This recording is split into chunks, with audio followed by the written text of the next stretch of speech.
Karnak, das steinerne Herz im Wüstensand. Tief im Sand Ägyptens erhebt sich der Karnak-Tempel, ein gigantisches Mysterium, das die Jahrtausende nicht nur überdauert hat, sondern sie in Stein gefesselt zu halten scheint. Wer diesen Boden betritt, verlässt die moderne Welt. Der Schritt führt hinein in eine Stadt der Götter, die über 2 Jahrtausende hinweg gewachsen ist, ein organisches Wesen aus Sandstein und Granit. Der Wüstenwind, der durch die gewaltigen Pylone pfeift, trägt den Geschmack von Staub und uralter Geschichte. Er flüstert Erzählungen, die älter sind als unsere Zeitrechnung.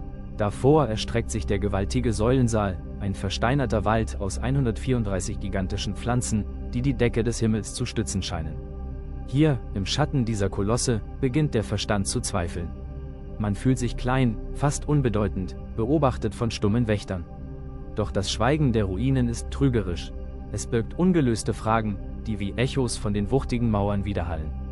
Wie war es möglich, wie gelang es bloßen Händen und einfachen Werkzeugen aus Kupfer und Stein, diese tonnenschweren Monolithen so präzise gen Himmel zu richten, als wären sie federleicht?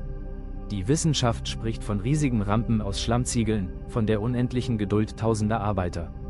Doch wenn der Blick nach oben wandert und die gewaltigen Architrave erfasst, die in schwindelerregender Höhe schweben, beschleicht einen das Gefühl, dass hier eine Kraft am Werk war, die vergessen wurde.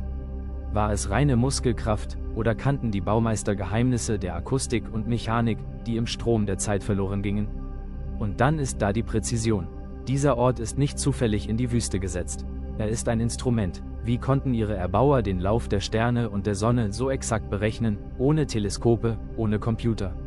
Zur Wintersonnenwende bricht das Licht durch das steinerne Tor und erleuchtet die Achse des Tempels wie ein goldener Finger, der direkt ins Allerheiligste zeigt. Es wirkt, als sei der Himmel selbst auf die Erde geholt worden, um die kosmische Ordnung im Stein zu verankern.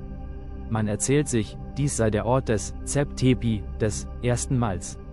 Der Mythos besagt, dass genau hier, an dieser Stelle, der Urhügel aus dem Wasser des Chaos aufstieg. Der erste feste Boden der Schöpfung. Vielleicht spürt man deshalb diese seltsame Energie, die in der Luft liegt, ein statisches Knistern, das nichts mit der Hitze zu tun hat. Gelangt man hinaus an den heiligen See, spiegelt sich das Mysterium im dunklen Wasser. Er ist von unterirdischen Quellen gespeist, sein Pegel blieb über Jahrtausende konstant, unbeeindruckt von Dürren oder Fluten. Hier vollzogen die Priester ihre Waschungen, hier grüßten sie die aufgehende Sonne. Mitten in der Anlage steht ein riesiger Skarabäus aus Stein auf seinem Sockel. Man sagt, er symbolisiere die ewige Wiedergeburt. Wer ihn umrundet, so der Aberglaube, dessen Wünsche werden erfüllt. Doch ist es nur Aberglaube? Oder ist es ein ritueller Tanz um ein uraltes Zentrum der Kraft? Überall an den Wänden schreien Hieroglyphen ihre Botschaften hinaus. Sie erzählen von Opfergaben, von Siegen und von der Reise der Seele in das Jenseits.